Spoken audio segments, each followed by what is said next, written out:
Islamic videos اور بیانات دیکھنے کے لیے اسلامک ویڈیوز آفیشیل کو سبسکرائب کریں۔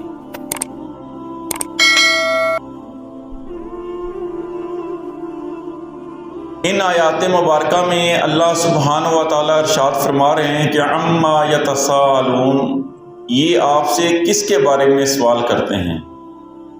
عن النبأ العظیم، کیا اس بڑی خبر کے بارے میں سوال کرتے ہیں؟ الذی ہم فیہ مختلفون، کہ جس کے اندر یہ اختلاف رکھتے ہیں اور اس کے بارے میں اختلاف کرتے ہیں۔ کلا سیعلمون، ہرگز نہیں، ان قریب انہیں پتہ چل جائے گا، یعنی وہ وقت دور نہیں کہ جب انہیں اس کا پتہ چل جائے گا۔ سامعین محترم، مشرکین مکہ نبی صلی اللہ علیہ وآلہ وسلم سے قیامت کے بارے میں سوال کیا کرتے تھے، اور جب بھی آپ قیامت کا تذکرہ فرماتے کہ قیامت نے ایک دن آنا ہے اور ایک دن تم نے دوبارہ زندہ ہو کر اپنے رب کے حضور حاضر ہونا ہے، تو اس بات پر وہ اعتراض کیا کرتے تھے کہ یہ کیسے ممکن ہے کہ مرنے کے بعد ہمیں دوبارہ زندہ کیا جائے گا اور پھر ہمیں اکٹھا کر کے ہم سے دنیا کے جو اعمال ہیں ان کے بارے میں بات پرس کی جائے گی۔ ہمیں کوئی اس بات کی سمجھ نہیں آتی۔ تو اللہ سبحانہ و تعالیٰ نے قرآن پاک میں اکثر مقامات پر اس کا تذکرہ فرمایا، قیامت کا ذکر فرمایا، اور دلائل سے انہیں یہ قائل کرنے کی کوشش کی کہ دیکھو قیامت ایک حقیقت ہے اور جس نے ضرور آنا ہے۔ سامعین محترم، اسی طرح ایک مومن بندے کا بھی اس بات پر ایمان ہے، اور یہ اس کے ایمان کا حصہ ہے کہ اس کا قیامت پر ایمان ہو کہ ایک دن ایسا آنا ہے کہ جب میں نے اپنے رب کے حضور حاضر ہو کر اپنے اعمال کا جواب دینا ہے، اور پھر اعمال کے جواب دینے کے بعد اگر اچھے اعمال وہ زیادہ ہوئے تو جنت اللہ تعالیٰ عطا فرمائیں گے، اور برے اعمال زیادہ ہوئے تو پھر جہنم وہ ٹھکانہ بنے گا۔ اس بات پر ایک مومن بندے کا ایمان ہے۔ اور یاد رکھیے کہ دنیاوی معاملات میں بہتری اسی وقت آ سکتی ہے کہ جب بندے کا عقیدہ آخرت وہ مضبوط ہو۔ عقیدہ آخرت میں جتنی کمزوری ہوگی، دنیاوی اعمال میں اتنی ہی زیادہ کمی اور کوتاہی ہوگی، معاملات میں اتنی ہی زیادہ خرابی ہوگی، اور دنیا سے اتنی ہی زیادہ محبت ہوگی جتنا کہ عقیدہ آخرت وہ بندے کا کمزور ہوگا۔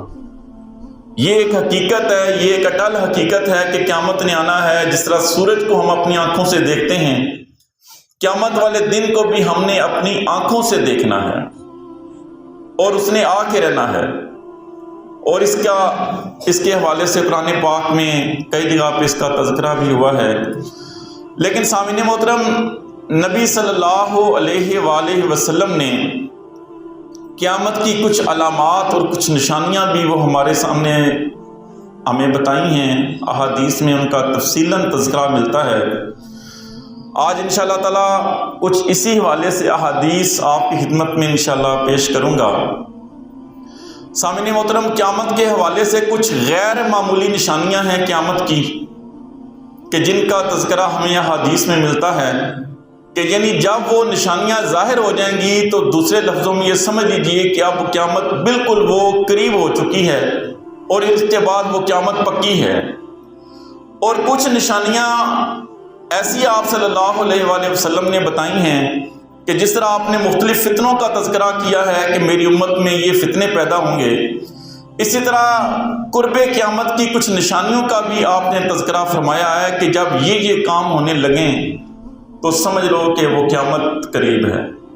جو قیامت کی غیر معمولی نشانیاں ہیں جن کا تذکرہ آپ صلی اللہ علیہ وآلہ وسلم نے کیا ہے، یہ وہ نشانیاں ہیں کہ جو قانون قدرت سے ہٹ کر ہیں، یعنی سورج کا مشرق کی طرف سے طلوع ہونا یہ قانون قدرت ہے، اور مغرب کی طرف غروب ہوتا ہے۔ اسی طرح اس قانون سے جب ہٹ کر سورج مغرب سے طلوع ہوگا تو یہ اس بات کی نشانی ہوگی کہ اب قیامت آ گئی ہے۔ اور اسی طرح دجال کا ظہور ہونا، دابۃ الارض کا ظاہر ہونا، اسی طرح حضرت عیسیٰ علیہ السلام کا دنیا میں دوبارہ آنا، اور یاجوج ماجوج کا آنا، یہ وہ ساری نشانیاں ہیں کہ جن کے بعد وہ قیامت بالکل یقینی ہے۔ یا سمجھ لیجئے کہ یہ تمہید کے طور پر نشانیاں ہوں گی اور اس کے بعد وہ قیامت ہوگی۔ لیکن اس کے علاوہ آپ صلی اللہ علیہ وآلہ وسلم نے کچھ اور نشانیاں بھی بیان کی ہیں جن کا تذکرہ حدیث میں ہمیں تفصیلاً ملتا ہے۔ تو اسی والے سے کہ بخاری شریف کی حدیث ہے، حضرت ابو ہریرہ رضی اللہ تعالیٰ عنہ اس کے راوی ہیں۔ ایک دفعہ آپ صلی اللہ علیہ وآلہ وسلم بیان کر رہے تھے تو ایک بدو آیا، عرابی بدو یعنی دیہاتی آدمی آیا، اور اس نے آ کے پوچھا کہ یا رسول اللہ صلی اللہ علیہ وآلہ وسلم قیامت کب آئے گی؟ تو آپ صلی اللہ علیہ وآلہ وسلم نے فرمایا کہ جب امانت میں خیانت کی جانے لگے گی تو وہ اس وقت قیامت قریب ہوگی۔ جب امانت میں خیانت ہونے لگے نا تو سمجھو کہ قیامت قریب ہے۔ کہا کہ امانت میں خیانت کیسے ہوگی؟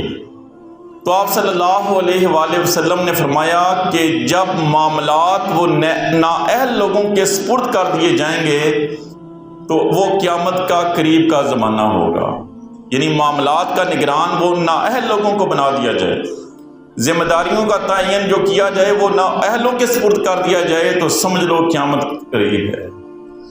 سامعین محترم، یاد رکھیے کہ انسان کو اللہ تعالیٰ نے دنیا میں اپنا خلیفہ بنا کر بھیجا ہے، اور یہ خلافت، یہ نیابت، یہ اس کے پاس اللہ تعالیٰ کی امانت ہے۔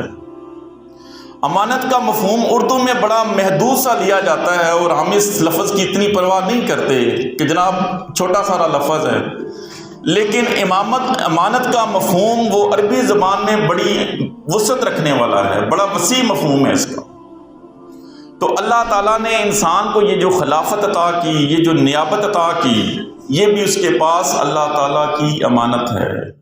اور اللہ سبحانہ و تعالیٰ سورہ احزاب میں ذکر فرماتے ہیں، اِنَّا عَرَضْنَا الْأَمَانَةَ عَلَى السَّمَاوَاتِ وَالْأَرْضِ، ہم نے اس خلافت اور نیابت کی ذمہ داری وہ آسمانوں اور زمینوں کو دینا چاہیے، فَأَبَيْنَ أَن يَحْمِلْنَهَا، انہوں نے اس کو اٹھانے سے انکار کر دیا۔ ٹھیک ہے جی، انہوں نے کہا یا اللہ ہمیں اتنی طاقت نہیں ہے کہ ہم یہ اس امانت کو اٹھا لیں، ہم آپ کے خلیفہ بن جائیں، ہم آپ کے نائب بن جائیں۔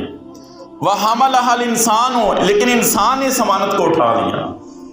إِنَّهُ كَانَ ظُلُومًا جَهُولًا، بے شک وہ ظالم اور جاہل ہے۔ تو یہ جو نیابت ہے اللہ تعالیٰ نے ہمیں عطا کی ہے، یہ جو خلافت عطا کی ہے، یہ اللہ تعالیٰ کی انسان کے پاس امانت ہے۔ اور پھر یاد رکھ لیجئے کہ جب ہم کلمہ پڑھ لیتے ہیں اور اپنے آپ کو مومن کہلواتے ہیں اور ایمان کا دعویٰ کرتے ہیں، تو اب کچھ ذمہ داریاں ایسی ہیں کہ جو عمومی طور پر ہم پر عائد ہو جاتی ہیں، اور کچھ ذمہ داریاں ایسی ہیں کہ جو خصوصی طور پر ہم پر عائد ہو جاتی ہیں، جو شریعت ہم پر عائد کر دیتی ہے۔ اب ان ذمہ داریوں کو ادا کرنا وہ ہماری ذمہ داری ہے، اور ان ذمہ داریوں میں اگر کوتاہی کی جائے تو یاد رکھ لیجئے کہ یہ خیانت میں آ جاتا ہے، یہ خیانت کے زمرے میں آ جاتا ہے۔ تو آپ صلی اللہ علیہ وسلم نے فرمایا کہ جب معاملات وہ نااہل لوگوں کے سپرد کر دیے جائیں، جب ذمہ داریاں وہ نااہل لوگوں کو دے دی جائیں، خواہ ان معاملات کا تعلق حکومت کے ساتھ ہو، سرداری کے ساتھ ہو، اسی طرح سرکاری عہدوں کے ساتھ ہو، جب وہ نااہل لوگوں کو ملنے لگ جائیں اور وہ غیر منصفانہ قسم کی تقسیم کرنے لگ جائیں تو سمجھ لو قیامت قریب ہے۔ اسی طرح دینداری کی جو امانت ہے، دین کی جو امانت ہے، دین کے ذمہ داری ہم ان لوگوں کو دے دیتے ہیں دین کے پہنچانے کی کہ جو اس کے اہل نہیں ہیں، جن کے پاس علم نہیں ہے، یا جو صرف اپنی خواہشات کے مطابق لوگوں کو دین کی تعلیم دیتے ہیں، تو یہ بھی امانت میں خیانت ہے، یہ بھی امانت میں خیانت ہے۔ اسی طرح ایک دوسری حدیث ہے، یہ بھی بخاری شریف کی حدیث ہے، نبی صلی اللہ علیہ وآلہ وسلم نے ارشاد فرمایا کہ آخری زمانے میں کذابین عام ہو جائیں گے، تم ان سے اپنے آپ کو بچا کے رکھنا۔ کذابین کون سے ہیں؟ جھوٹ بولنے والے۔ جھوٹ ایک تو یہ ہے کہ بندہ جو عام طور پہ بات کرتے ہوئے کوئی غلط بیانی کر دیتا ہے، اور کچھ کذابین ایسے ہیں کہ جو دین کے نام پر جھوٹ بولتے ہیں، دین کے نام پر دھوکہ دینے کی کوشش کرتے ہیں۔ ان کذابین میں وہ لوگ بھی آ جاتے ہیں کہ جو جھوٹا نبوت کا دعویٰ کرنے والے ہیں۔ تو آپ صلی اللہ علیہ وآلہ وسلم نے ارشاد فرمایا کہ اپنے آپ کو ان سے بچا کے رکھنا، اپنے آپ کو ان سے دور رکھنا۔ اسی طرح دین کے نام پر جھوٹ بول کر اپنی شہرت کے لیے، اپنی مشہوری کے لیے، اور اسی طرح دین کے نام پر نئی نئی بدعتیں نکال کر لوگوں کو اپنی طرف قائل کرنے کے لیے جو یہ کام کرتے ہیں، تو اللہ کے رسول نے فرمایا کہ ایسے لوگوں سے وہ اپنے آپ کو بچا کے رکھنا۔ اللہ تعالیٰ ہمیں ایسے لوگوں سے بچنے کی توفیق عطا فرمائے۔ اس طرح کچھ جھوٹے ایسے ہیں کہ جو جھوٹی احادیث لوگوں کے سامنے پیش کرتے ہیں اور ذرا ڈر اور خوف ان کے دلوں میں نہیں ہوتا۔ اسی طرح کچھ ایسے لوگ ہیں کہ جو یہ کہتے ہیں کہ ہمیں حدیث کی ضرورت ہی نہیں ہے جناب، ہمارے لیے قرآن ہی کافی ہے، حدیث کی کوئی اہمیت نہیں۔ تو ایسے گروہوں سے اور ایسی جماعتوں سے اللہ تعالیٰ ہمیں بچا کے رکھے کہ صرف اپنی نفس کی خواہش کے مطابق اور صرف دنیا کے حصول کی خاطر وہ دین میں جھوٹی باتیں پیدا کر دیتے ہیں اور ایسی ایسی خرافات لے آتے ہیں کہ لوگ بھی آسانی کے ساتھ ان کے قائل ہو جاتے ہیں۔ اور سامعین محترم، اسی طرح تیسری حدیث یہ ترمذی شریف کی حدیث ہے، اور یہ اس میں بڑی تفصیل کے ساتھ آپ صلی اللہ علیہ وآلہ وسلم نے قرب قیامت کی نشانیاں بیان کی ہیں۔ آپ صلی اللہ علیہ وآلہ وسلم نے ارشاد فرمایا کہ جب زکوٰۃ کو ذاتی مال سمجھا جانے لگے اور جب امانت کو مال غنیمت سمجھا جانے لگے، اور اسی طرح یہ تفصیل آگے اس حدیث کی آتی ہے، تو سمجھو کہ قیامت قریب ہے۔ مال غنیمت یہ اللہ تعالیٰ کی طرف سے ایک امانت ہوتا ہے جس میں مجاہدین کا حصہ ہوتا ہے، جس میں غریبوں کا حصہ ہوتا ہے، اور جب بندہ اس کو اپنا مال سمجھنے لگ جائے اور جو اللہ نے امانت دی ہے، امانت کے طور پر جو مال رکھا ہوا ہے، اس کو مال غنیمت سمجھ کر اس پر اپنا حق جتلانے لگ جائے، تو آپ صلی اللہ علیہ وسلم نے فرمایا کہ قیامت کا انتظار کرو۔ اور ساتھ یہ اگلے الفاظ ہیں کہ جب زکوٰۃ کو تاوان سمجھا جائے، زکوٰۃ اللہ کی طرف سے عائد کردہ ایک فریضہ ہے کہ جو صرف صاحب استطاعت پر فرض ہوتی ہے، لیکن جب بندہ زکوٰۃ کو تاوان سمجھنے لگ جائے تو یہ بھی قیامت کی نشانیوں میں سے ہے کہ جناب اتنا مال میں دے دوں، اللہ کے راستے میں دے دوں، میرے مال میں تو بڑی کمی ہو جائے گی، میرا مال تو کم ہو جائے گا۔ اور چھوڑیں جناب، ہیلے بہانے سے زکوٰۃ کو ختم کرنے کی کوشش کرتے ہیں، اور بینکوں میں جب زکوٰۃ کاٹنے کا وقت آتا ہے تو اس سے پہلے اپنا سرمایہ گھر لے آتے ہیں، اور جناب میرے تے زکوٰۃ بندی کوئی نہیں، اور ویکھو جی بینکاں نے تو جی کٹ چھڑ دینے، میرے تے زکوٰۃ بندی کوئی نہیں۔ پتہ ہوتا ہے کہ زکوٰۃ مجھ پر فرض ہو چکی ہے، لیکن اس کے باوجود اس کو تاوان اور جب چٹی سمجھنا لگ جائے تو آپ صلی اللہ علیہ وآلہ وسلم نے فرمایا کہ پھر قیامت کا انتظار کرو۔ یہ قرب قیامت کی نشانی ہے۔ اور اسی طرح آپ صلی اللہ علیہ وسلم نے مزید اس حدیث میں آگے ارشاد فرمایا کہ جب آدمی اپنی بیوی کا فرما بردار ہو جائے اور اپنی ماں کی نافرمانی کرنے لگے، یہ ایک اور نشانی آپ نے بیان کی ہے۔ بیوی کا بڑا فرما بردار ہے، بیوی کے زبان سے جو بات نکلے اس کو پورا کرنے کی کوشش کرتا ہے، ماں کی نافرمانی کرنے والا، ماں کے بارے میں اس طرح عزت نہیں کرتا، ماں کی اس طرح عزت نہیں کرتا کہ جس طرح عزت کرنے کا حق ہے۔ بیوی کا بڑا فرما بردار ہے، بیوی جو بات کہہ دے اس کو پورا کرنا اپنے اپنے لازم کر لیتا ہے، اور اگر ماں کوئی مطالبہ تھوڑا بہت کر بھی دے، کسی چیز کی ڈیمانڈ کر بھی دے تو ٹالنے لگ جاتا ہے، اور کیا کہتا ہے، اماں جی اگے خرچے نہیں پورے ہوندے پے، تسی ایک نویں ڈیمانڈ میرے اگے رکھ چھڑی ہے، پتہ نہیں جی اگے میں گھر دا گزارا کتن کرنا پیا ہوں۔ اس طرح کی ہیلے بہانے کرنے لگ جائے، ماں کی نافرمانی کرنے لگ جائے۔ اور اسی حدیث کا اگلا حصہ ہے کہ بندہ اپنے دوستوں کے قریب ہو اور اپنے باپ سے دور ہو، یعنی دوستوں سے اس کی محبت زیادہ ہو، باپ کے بارے میں اس کے دل میں یا تو نفرت ہے یا دوری ہے، باپ سے اس طرح کی محبت نہیں کرتا جس طرح کی محبت ہونی چاہیے۔ پچھلے جمعہ پر بھی آپ کے سامنے ایک حدیث بیان کی تھی، نبی صلی اللہ علیہ وآلہ وسلم نے فرمایا کہ 3 آدمی ایسے ہیں کہ جو جنت میں نہیں جا سکیں گے۔ یاد ہے حدیث آئی ہے؟ یاد کو نہیں یاد رہی؟ 3 آدمی ایسے ہیں جو جنت میں نہیں جا سکیں گے، ایک دیوس، ایک جو عورتوں کی طرح چال چلن اختیار کرتا ہے، اور تیسرے نمبر پر اپنے والدین کا نافرمان۔ اپنے والدین کی نافرمانی کرنے والا، آپ نے فرمایا وہ جنت میں نہیں جا سکتا۔ اور قدرتی طور پر بھی ہم باقی نیکی کے بڑے کام کرتے رہتے ہیں، یقین کریں، تہجد کی نماز بھی پڑھ لیتے ہیں، صف اول میں نماز پڑھ لیتے ہیں، بڑی نیکی کے کام کرتے ہیں، صدقہ خیرات بھی کرتے ہیں، لیکن جب ابا جی سے بات کرنے کی باری آتی ہے تو ہمارے ماتھے پر شکن پڑ جاتا ہے، بل پڑ جاتے ہیں، ناگواری کا اور ناپسندیدگی کا ہم اظہار کرنے لگ جاتے ہیں۔ ابا جی کتنی باری تمہیں دسیا ہے، ہن وہ گلاں نہیں رہیاں، پھر تسی اپنی وہی رٹ لائی ہوندی ہے، پھر تسی وہی رٹ لائی ہوندی ہے، اس طرح کے الفاظ نکلتے ہیں نا زبان سے۔ باپ کے ساتھ ناگواری کا اظہار، باپ سے دوری، دوستوں سے قریبی، کیا مطلب کہ دوستوں سے محبت زیادہ ہے، ابا جی کے ساتھ محبت کوئی نہیں۔ دوستوں کی خاطر ساری رات اگر ایک ٹانگ پہ بھی کھڑا ہونے لگ جائے نا، کھڑا ہونا پڑے تو کھڑے ہو جائیں گے، اور زبان سے کیا کہتے ہیں، جناب دوست ہی دوست کے کام آتا ہے۔ اور ابا جی اگر رات کو سوئے ہوئے 2-3 دفعہ کھانس دینا اونچی آواز سے، تو زبان سے کیا الفاظ نکلتے ہیں، ابا جی کہ تسی لے بیٹھے ہو، سونی نہیں دیندے پہ تمہیں کتنی بار آکھے دوائی لے لیا کرو۔ یہ کیا ہے؟ یہ کس رویے کا اظہار ہو رہا ہے؟ یہ کس بات کی نشانی ہے؟ یہ قرب قیامت کی نشانی ہے یاد رکھیے۔ اللہ تعالیٰ معافی دے، اللہ تعالیٰ ہم سب کو اپنے والدین کی عزت اور احترام کرنے کی توفیق عطا فرمائے۔ اور اس حوالے سے بھی ماں کے ساتھ بھی محبت کا اظہار تو کیا جاتا ہے، علماء بھی بڑی فضیلت بیان کرتے ہیں، اور واقعی بڑی فضیلت ہے ماں کی، لیکن ابا جی کے ساتھ بھی زیادتی تو نہیں ہونی چاہیے نا۔ ان کے ساتھ کیوں زیادتی کرتے ہیں؟ ان کا تذکرہ اس طرح کیوں نہیں کرتے؟ ابا جی نے کیا نقصان کیا ہوتا ہے؟ وہ باپ کے جو پیدا ہونے کے وقت سے لے کر اور سنبھالنے تک، کاروبار لگنے تک، ہماری ساری ضروریات، ہماری ساری خواہشات کو پورا کرتا رہتا ہے، دن رات محنت کرتا رہتا ہے، ڈبل ڈیوٹی کرتا ہے، گھر والوں سے دوری برداشت کرتا ہے، اور موت کے کنارے پہ کھڑا ہو کر مزدوری کرتا ہے۔ اور 10ویں گود جو مستری چڑھے ہوندے ہیں نا، کھلوتے ہوندے ہیں نال، مزدور مسالہ دے رہا ہوندے ہیں، موت کے کنارے تے ہوندے نا، ذرا سا پاؤں پھسلا نہیں، خدا نہ خواستہ اور موت کے منہ میں گیا نہیں ہے۔ یہ ساری مشقت کس کے لیے وہ برداشت کر رہا ہوتا ہے؟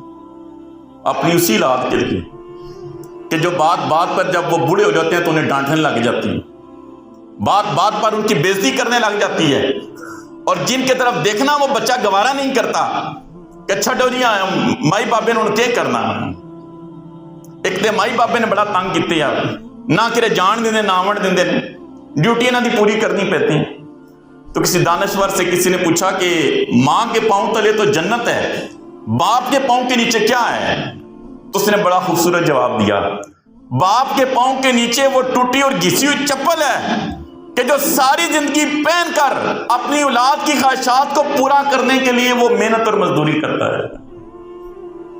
ابا جی نویں چپل اپنی نہیں لیندے، لیکن پتر دے منہ تو نکلی کوئی بھی گل وہ لازمی پوری کر کے چھڑ دیں۔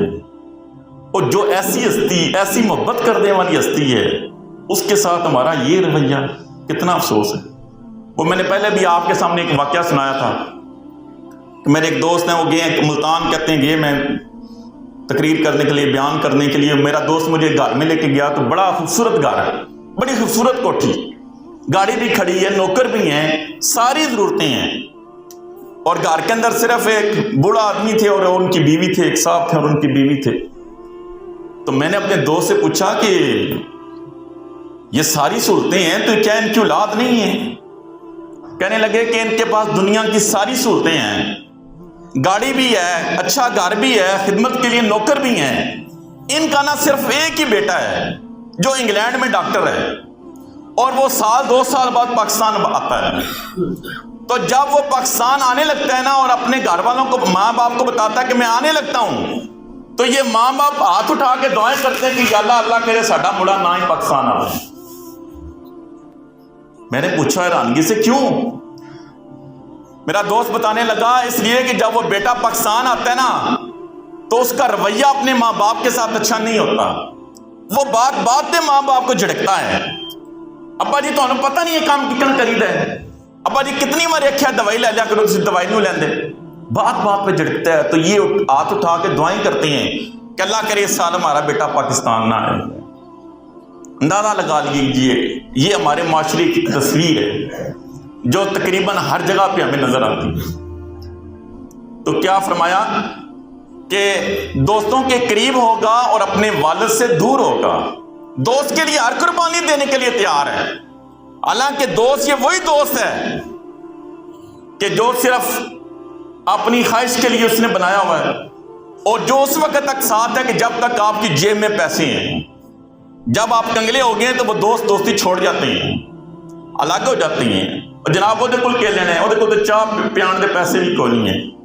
لیکن باپ ایک ایسی ہستی ہے، بیٹا کتنی تکلیف، کتنی مصیبت، کتنی پریشانی میں کیوں نہ ہو، باپ کے پاس جتنی طاقت، جتنی صلاحیت ہوتی ہے، اپنی اس بیٹے کی تکلیف کو، اس پریشانی کو دور کرنے کی پوری کوشش کرتا ہے.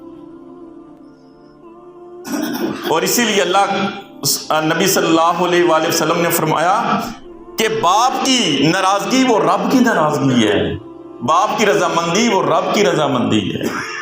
اس لیے والدین کو جنت کے دروازے کہا گیا ہے. سامعین محترم، بڑا بلند مقام ہے والدین کا، جو قرآن و حدیث کی روشنی میں ہمیں معلوم ہوتا ہے. لیکن ہمارا سب سے بڑا دشمن، اس کی بڑی کوشش یہی ہوتی ہے. باقی ہم نیکی کے کام کرتے رہتے ہیں، لیکن ہمارے اس نیکی کے تھیلے میں وہ سوراخ کر دیتا ہے. کس صورت میں؟ والدین کی نافرمانی کرنے کی صورت میں ہماری وہ نیکیاں ضائع ہونے لگ جاتی ہیں. آٹے دے تھیلے سوراخ ہو جائے، آٹا وگن نہ پوے، جتنا مرضی آٹا ہوئے وہ خالی ہو کے رہ جاتا ہے. بہن اسی طرح جتنے مرضی نیک اعمال کیے ہوں، اگر والدین کی نافرمانی ہے تو سمجھیں کہ اللہ کی ناراضگی ہے، اللہ کی ناراضگی ہے.